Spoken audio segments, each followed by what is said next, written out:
ونسلم على رسوله النبي الكريم أما بعد فأعوذ بالله من الشيطان الرجيم بسم الله الرحمن الرحيم قال الله تعالى في كلامه المجيد وفرقانه الحميد ربنا لا تزغ قلوبنا بعد إذ هديتنا وهب لنا من لدنك رحمة إنك أنت الوهاب صدق الله مولانا العظيم وبلغنا رسوله النبي الكريم الأمين إن الله وملائكته يصلون على النبي يا أيها الذين آمنوا صلوا عليه وسلموا تسليما اللهم صل وسلم وبارك على سيدنا ومولانا محمد النبي الأمي الحبيب العالي القدر العظيم الجاه وعلى آله وصحبه أجمعين صلاة وسلاما عليك يا سيدنا يا رسول الله صلاة وسلاما عليك يا سيدنا يا حبيب الله صلاة وسلاما عليك يا سيدنا يا رحمة للعالمين وعلى آلك وأصحابك يا سيدنا يا خاتم الأنبياء والمرسلين۔ اللہ تعالیٰ کی حمد و ثنا حبیب مکرم شفیع معظم حامی بے کساں تاجدار دو جہاں صلی اللہ علیہ وسلم کی بارگاہ بے کس پناہ میں ہدیہ درود و سلام کے بعد سامعین ذی وقار، اللہ تبارک و تعالی اپنے بندوں کو دنیا میں دنیاوی زندگی میں مختلف طریقوں سے آزماتا ہے،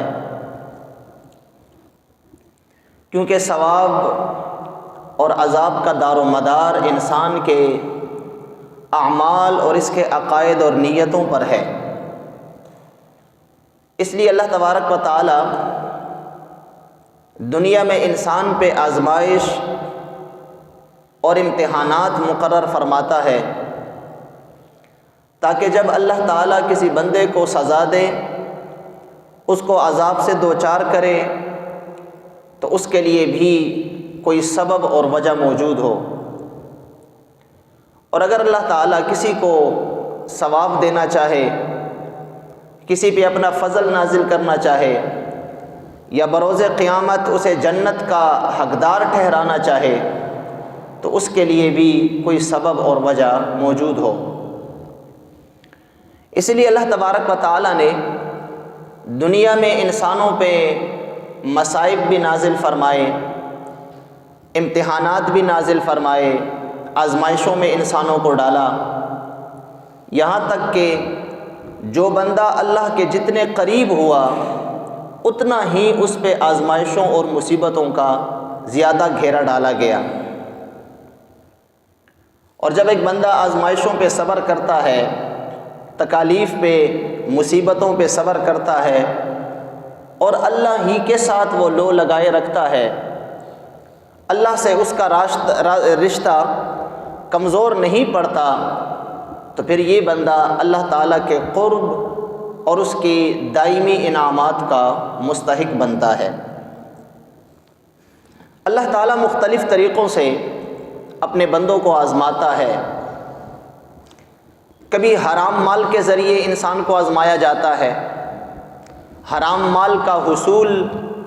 انسان کے لیے آسان کر دیا جاتا ہے، تاکہ اللہ تعالیٰ بندے کو آزمائے کہ آیا جتنی آسانی سے اس کو حرام مال مل رہا ہے، حرام کاموں میں مبتلا ہونا اس کے لیے آسان بنا دیا جاتا ہے، تاکہ دیکھا جائے کہ یہ انسان حرام سے اپنے آپ کو بچاتا ہے یا بڑی خوشی سے اس میں داخل ہوتا ہے۔ بعض اوقات حلال مال کی فراوانی سے بھی انسان کو آزمایا جاتا ہے، صرف حرام ہی نہیں، بعض اوقات حلال کے راستے آسان کر دیے جاتے ہیں، حلال مال انسان کو کثرت کے ساتھ دے دیا جاتا ہے، حلال رزق کے دروازے اس پہ بڑی کثرت کے ساتھ کھول دیے جاتے ہیں۔ اگرچہ وہ مال تو حلال ہے لیکن یہ بھی اللہ تعالیٰ کی بہت بڑی دنیا میں آزمائش ہے، تاکہ دیکھا جائے کہ یہ بندہ اس حلال مال پہ اللہ کا شکر ادا کرتا ہے یا نہیں کرتا۔ زبان سے شکر ادا کرتا ہے، اپنے افعال سے آیا ایسے کام کرتا ہے جس سے اللہ راضی ہو؟ اگر اس کے پاس یہ حلال مال نہ ہوتا تو وہ عبادات، وہ کام نہ کر سکتا جو اب اس مال ہونے کی وجہ سے کر سکتا ہے، تو آیا یہ اللہ کا شکر ادا کرتا ہے یا نہیں کرتا؟ یہ بھی اس کے لیے بہت بڑی آزمائش ہے، کیونکہ جب انسان کے پاس مال آتا ہے، اگرچہ وہ حلال ہی کا کیوں نہ ہو، تو دنیاوی مال کی، منصب کی اور دنیاوی وجاہت کی ایک جو بڑا اس کا آپ یہ کہہ سکتے ہیں کہ جس کا ایک سائیڈ ایفیکٹ ہے، وہ یہ بھی ہے کہ انسان دنیاوی مال و دولت کی وجہ سے غفلت میں مبتلا ہو جاتا ہے۔ جو عبادت پہلے کیا کرتا تھا، جو نیکیاں پہلے کیا کرتا تھا، اب وہ مال کی کثرت کی وجہ سے اس پہ غفلت اتنی آ گئی کہ اب وہ نہیں کر سکتا۔ تو حلال مال کی فراوانی یہ بھی اللہ کی طرف سے شکر کا ایک بہت بڑا امتحان ہے۔ اسی طرح بعض اوقات ایک بندے کو دنیا میں اولاد دی جاتی ہے، کثرت کے ساتھ اس کو اولاد دی جاتی ہے، تو دیکھا جاتا ہے کہ آیا اولاد جو اللہ تعالیٰ کی بہت بڑی ایک نعمت ہے، اور پھر خصوصاً بیٹے اللہ کی بہت بڑی ایک نعمت ہیں جو کہ بڑھاپے کا سہارا ہیں، آیا یہ بندہ اس اپنی اولاد کی وجہ سے کہیں غرور اور تکبر میں تو مبتلا نہیں ہوتا؟ کہیں معاشرے میں یہ بدمعاشی تو نہیں پھیلاتا؟ تو اولاد یہ بھی اللہ تعالیٰ کا ایک بہت بڑا امتحان ہے۔ اسی طرح بعض اوقات انسان کو منصب دیا جاتا ہے، اس کو کوئی عہدہ دے دیا جاتا ہے، یہ بھی اس کے لیے امتحان ہوتا ہے کہ آیا اپنے یہ منصب اور عہدے کا کہیں یہ غلط استعمال تو نہیں کرتا، کہیں یہ جائز استعمال کی بجائے غلط طریقوں سے اس کا استعمال تو نہیں کرتا؟ تو یہ بھی اللہ کی طرف سے ایک بہت بڑا امتحان ہے۔ بعض اوقات انسان کو دیگر گناہوں اور خواہشات کے حصول میں آسانی پیدا کر دی جاتی ہے، دیکھا جاتا ہے کہ آیا گناہ کا حصول اس کے لیے آسان ہے، گناہوں کے مختلف طریقے اس کے لیے آسان ہوتے ہیں، تو یہ اس کی آزمائش کا اور امتحان کا ایک بہت بڑا ایک پیریڈ ہوتا ہے کہ آیا اتنی آسانی کے ساتھ گناہ میسر ہونے کے باوجود یہ گناہ کرتا ہے یا نہیں، اللہ کا خوف اپنے اندر برقرار رکھتا ہے۔ تو الغرض یہ کہ ان مختلف طریقوں سے، مختلف عہدوں سے اللہ تعالیٰ دنیا میں انسانوں پہ امتحانات اور آزمائشیں نازل فرماتا ہے، تاکہ اللہ تعالیٰ بندے کے اعمال کو، اس کی نیتوں کو ظاہر کر دے۔ کل قیامت کے دن جب اللہ تعالیٰ اس کو اجر عطا فرمائے تو کہیں دوسرا جس کو اجر دیا گیا ہے وہ یہ نہ کہہ دے کہ اللہ یہ نیکیاں تو میں بھی کیا کرتا تھا اور یہ بھی کیا کرتا تھا، لیکن اس کو زیادہ اجر کس وجہ سے دیا گیا؟ تو وہاں پہ پھر اس بندے کے وہ اعمال ظاہر کیے جائیں گے جو اس نے اللہ کی رضا کے لیے چھپ کے اور پوشیدہ کیے ہوں گے۔ تو الغرض یہ کہ انسان کو دنیا میں مختلف طریقوں سے آزمایا جاتا ہے۔ اب اس آزمائش میں، مصیبت میں جب انسان مبتلا ہوتا ہے تو اس کے دو قسم کے نقصانات ہو سکتے ہیں۔ بعض اوقات دنیاوی نقصان ہوتا ہے اور بعض اوقات دینی نقصان ہوتا ہے۔ بعض انسان کے اندر ایسی امتحانات میں ایسی اس کے اندر صفات پیدا ہوتی ہیں جس کی وجہ سے اس کا دنیاوی نقصان ہوتا ہے، مصیبت کی وجہ سے اللہ کا عذاب آتا ہے، امتحان میں ناکامی کی وجہ سے اللہ کا عذاب اور اللہ کی پکڑ جب آتی ہے تو بندے کا دنیاوی نقصان ہوتا ہے، مال و دولت چلا گیا، منصب چلا گیا، عہدہ چلا گیا، جو رزق کی فراوانی تھی اس میں کمی آ گئی، اللہ نے بچے اولاد دی تھی وہ سب کے سب چلے گئے، بندہ بالکل اکیلا رہ گیا۔ یہ دنیاوی نقصان ہے۔ ایک بعض اوقات دینی نقصان ہوتا ہے، بعض آزمائش میں اگر انسان پورا نہ اترے تو اس کے دین کو نقصان پہنچتا ہے۔ بظاہر دنیاوی ریل پیل جاری رہتی ہے، دنیاوی طور پہ اس کی صحت بھی درست ہے، مال و دولت بھی ہے، منصب بھی ہے، اولاد بھی ہے، چہل پہل لگی ہوئی ہے، لیکن اس کے دین میں نقصان ہوتا ہے، جیسے اس کا عقیدہ بگڑ گیا، اس کا ایمان کمزور ہو گیا، اس کی عبادات اس میں کمزوری اور سستی لاحق ہو گئی، عبادت میں وہ کمزور ہو گیا، سست ہو گیا، فتنوں میں مبتلا ہو گیا، تو یاد رکھیے یہ انسان کا دینی نقصان ہے۔ اور یہ بات اظہر من الشمس ہے، ہر عقل رکھنے والا بندہ جانتا ہے کہ دنیاوی نقصان کا ازالہ ممکن ہے لیکن دینی نقصان کا ازالہ ممکن نہیں ہے۔ مال چلا گیا، جانے والی چیز ہے، دوبارہ آ سکتا ہے۔ اسی طرح انسان کے پاس عہدہ ہے، چلا گیا،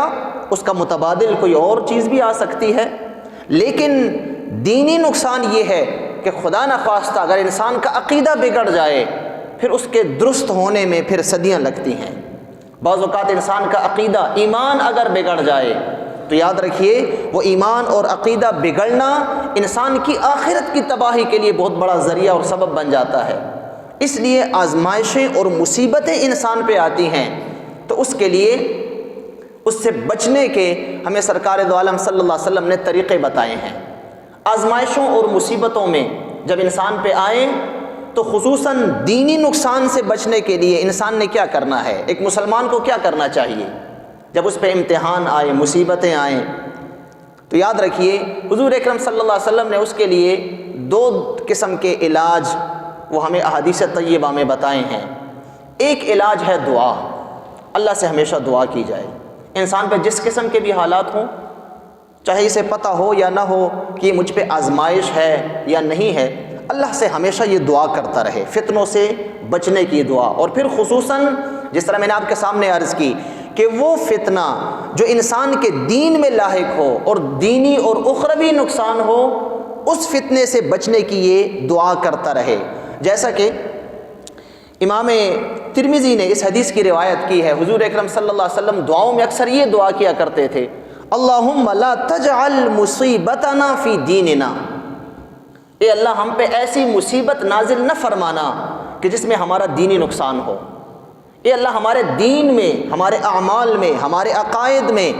اے اللہ تیری عبادت میں کوئی کمی واقع نہ ہو جائے۔ لا تجعل مصیبتنا فی دیننا، اے اللہ ہمارے دین میں دنیاوی کسی آزمائش کی وجہ سے اللہ کمی واقع نہ ہو۔ یہ حضور اکثر یہ دعا کیا کرتے تھے، اللہم لا تجعل مصیبتنا فی دیننا۔ تو پہلی بات تو یہ کہ دعا، اور یہ ایک بہت بڑا سلسلہ ہے احادیث طیبہ میں دعاؤں کا، جس میں حضور اکرم صلی اللہ علیہ وسلم نے مختلف دعائیں فتنوں سے پناہ مانگنے کے لیے ارشاد فرمائی ہیں۔ ایک یہ، اور دوسرا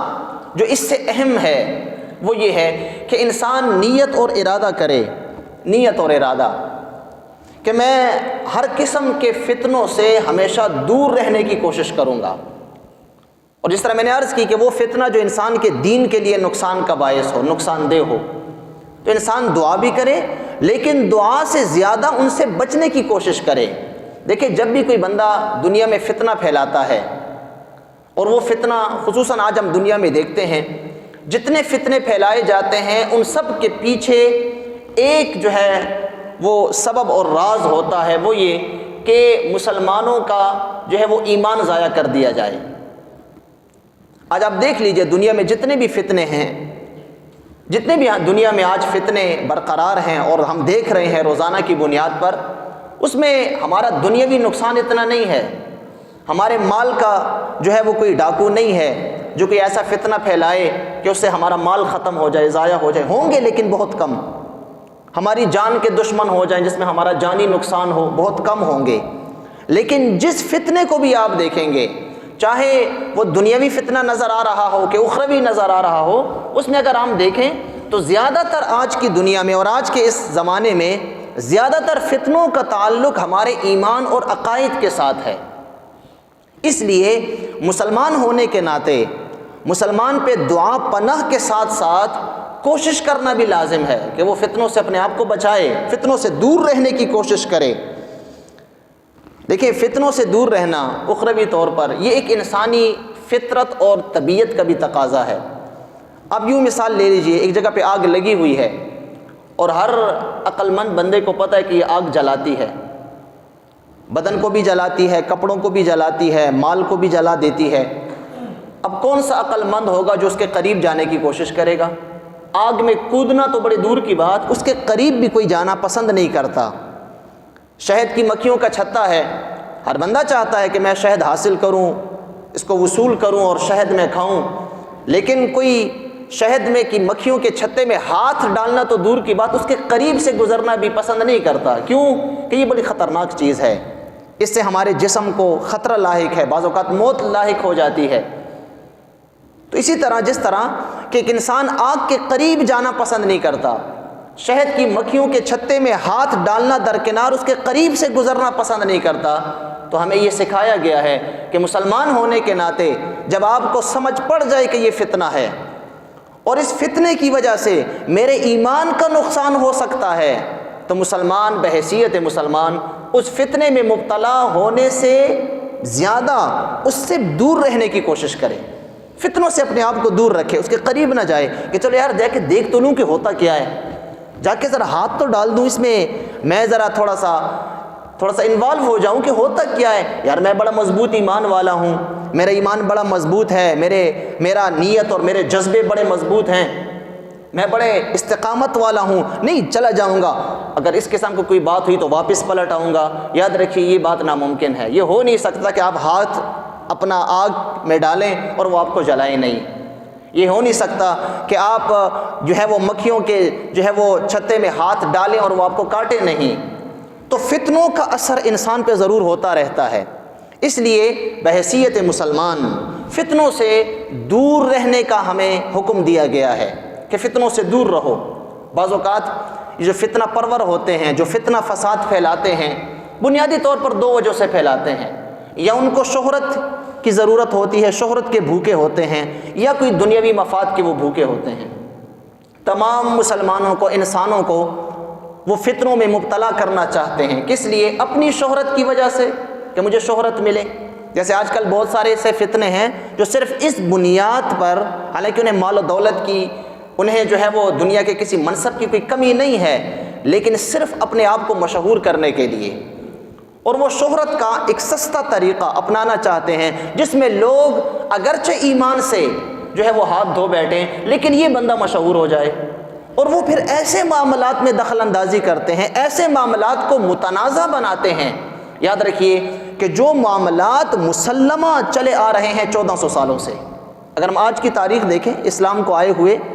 1400 ساڑھے 1400 سال ہونے کو ہیں، تقریباً 1.5 صدی جو ہے وہ گزرنے کو ہے۔ بعض باتیں وہ ہیں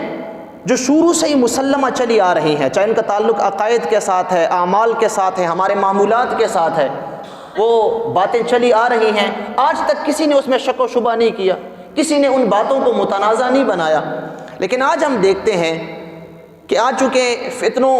کے پھیلانے کے لیے راستے زیادہ ہو گئے ہیں، راستے آسان ہو گئے ہیں، ہر بندہ اپنے گھر کے اندر اپنے جو ہے وہ جو اپنا اس کا ذاتی کمرہ ہے اس کے اندر بیٹھ کر وہ پوری دنیا میں فتنہ پھیلا سکتا ہے۔ آج فتنوں کا پھیلانا پچھلے زمانوں سے آسان ہو گیا ہے۔ تو اب وہ جو بندہ فتنہ پھیلاتا ہے صرف اپنی شہرت کے لیے کہ میں مشہور ہو جاؤں،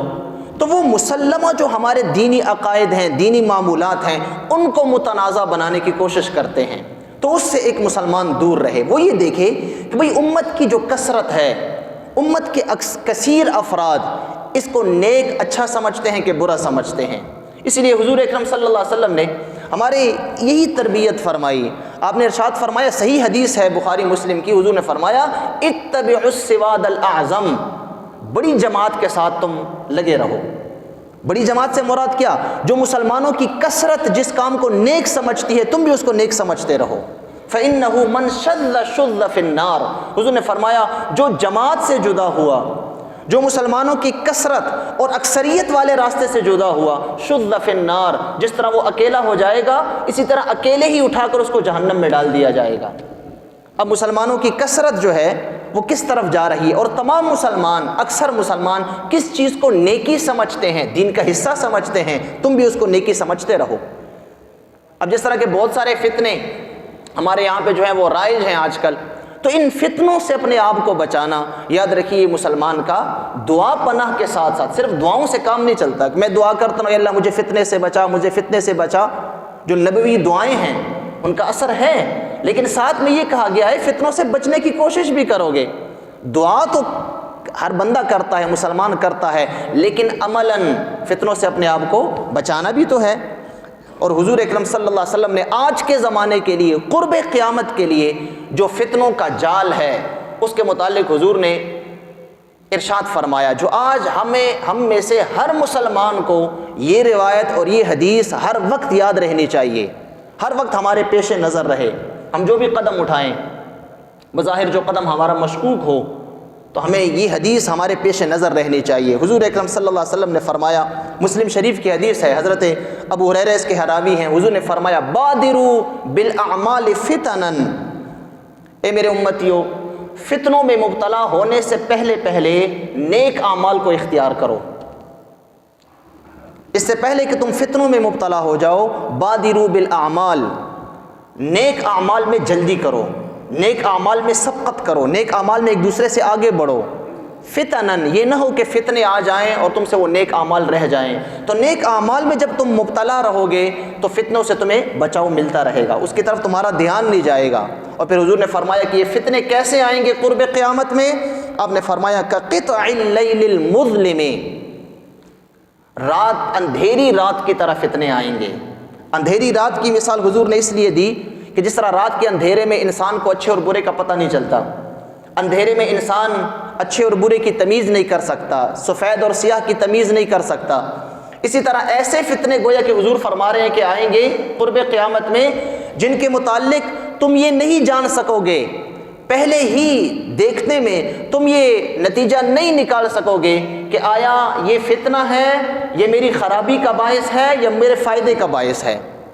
تمہیں یہ پتہ نہیں چلے گا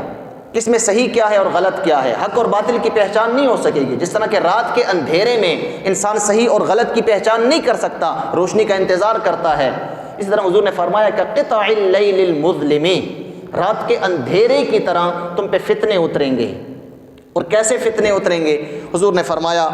یصبح الرجل مؤمنا ویمسی کافرا، صبح کے وقت ایک بندہ مسلمان ہوگا لیکن شام ہوتے ہی وہ کافر ہو چکا ہوگا۔ او یصبح الرجل، حضور نے فرمایا او یمسی الرجل مؤمنا ویصبح کافرا، یا رات کے ابتدا میں تو وہ مسلمان تھا لیکن صبح ہوتے ہی وہ کافر ہو چکا ہوگا۔ معنی کیا ہے؟ مطلب یہ ہے کہ انسان صبح کے وقت مسلمان، شام کو کافر، شام کو مسلمان، صبح کو کافر۔ مطلب یہ ہے کہ مسلمان اپنے دین کے اعتبار سے اتنے لاپرواہ ہو جائیں گے، اتنے سست ہو جائیں گے کہ ایمان ان سے اتنا جلدی چلا جائے گا جس طرح صبح سے شام تک جتنا وقت ہوتا ہے، انسان کا ایمان ضائع ہونے میں اتنا وقت بھی نہیں لگے گا، بہت جلد وہ ایمان سے ہاتھ دھو بیٹھیں گے کہ صبح کے وقت مسلمان ہوگا ایک بندہ، شام کو کافر ہوگا، شام کو مسلمان ہوگا، صبح کو کافر ہوگا۔ کیوں؟ اپنے دین سے، اپنے ایمان سے وہ لاپرواہ ہو چکا ہوگا، وہ دنیاوی مفاد کو دیکھے گا، چند سکوں کی خاطر اپنے دین کو وہ بیچ دے گا۔ اس لیے حضور نے فرمایا یبیع دینہ بعرض من الدنیا، دنیا کے تھوڑے سے مفاد کے لیے اپنے دین تک کو وہ بیچ دے گا، اپنے ایمان کو بیچ دے گا، اپنے عقیدے کو بیچ دے گا، صرف بعرض من الدنیا، دنیا کے تھوڑے سے فائدے کے لیے،